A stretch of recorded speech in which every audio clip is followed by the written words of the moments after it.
Oh, maybe starting now.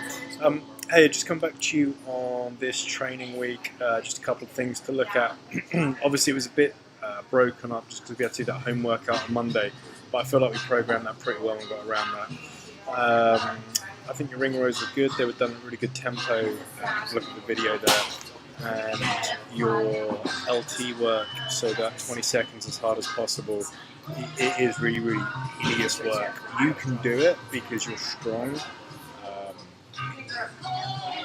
Going into it next week, you're going to be a little bit mindful that you'll remember that it's that painful, so you really need to break past that barrier and just keep on going for this. It's really important to continue to do this leading up to EMT. What I want to do is just spend a bit of time looking through the snatch. Going into next week, it's Friday now, going into next week, I'll post up so everything appears on Sunday for you. Very much the same, you work really well in linear progressions, like we both know that. You work really well just kind of slowly building up volume, slowly building up weights, and slowly introducing some more skill into those mixed modal pieces. So that's just how we're going to continue to ramp you up. Nothing changes, we've done it before. Can we just have a look at the snatch real quick?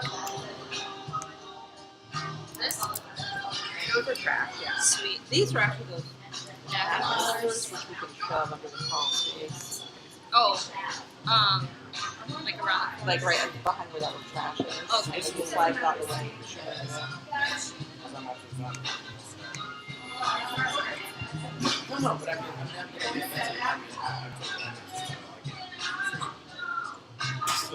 Cool. So, these lifts, your technically best lift is probably the one from the high hang, just because there's less to go wrong here. You've got a weird habit coming in where you kind of you bounce a little bit to your right, to my left, so your whole body's shifting that side. Might just be because you're a little bit tight in the hips, so spend some time mobilizing the hips out. You're doing it outside of, there's quite a lot of distance between when you do your runs on a Sunday and do this workout.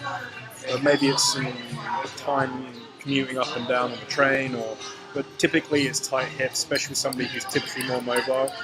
That's why they would jump one side versus the other. So if we look at that bar,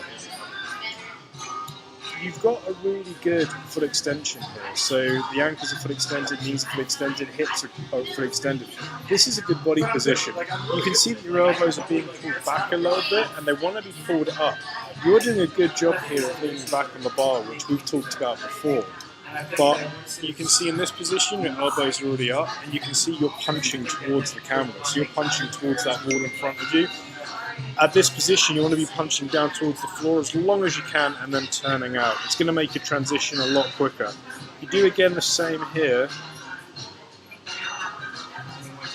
So at this point, you're starting to punch forward already. So next week, just focus on elbows up, punch down towards the floor.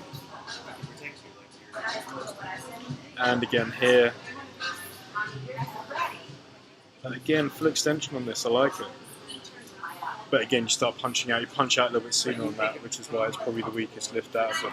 I wrote lift from just below the floor, and I meant lift just above the floor. So the bar will start kind of mid-shin, where it's just an inch above. So that was my mistake there, but the lift going from the floor didn't hurt at all. So next week, I think we're going to just repeat the snatch cycle, just to keep on building some confidence on it. Don't worry too much about your weights. It'll just be because you're fatigued right now with work-life balances going on. So don't be too neurotic about what weights you're hitting. Be more concerned with technically does it look good or not. Take those cues on that we talked about, and I'll probably just repeat into that session. Any questions, just ping me over a message. Cheers.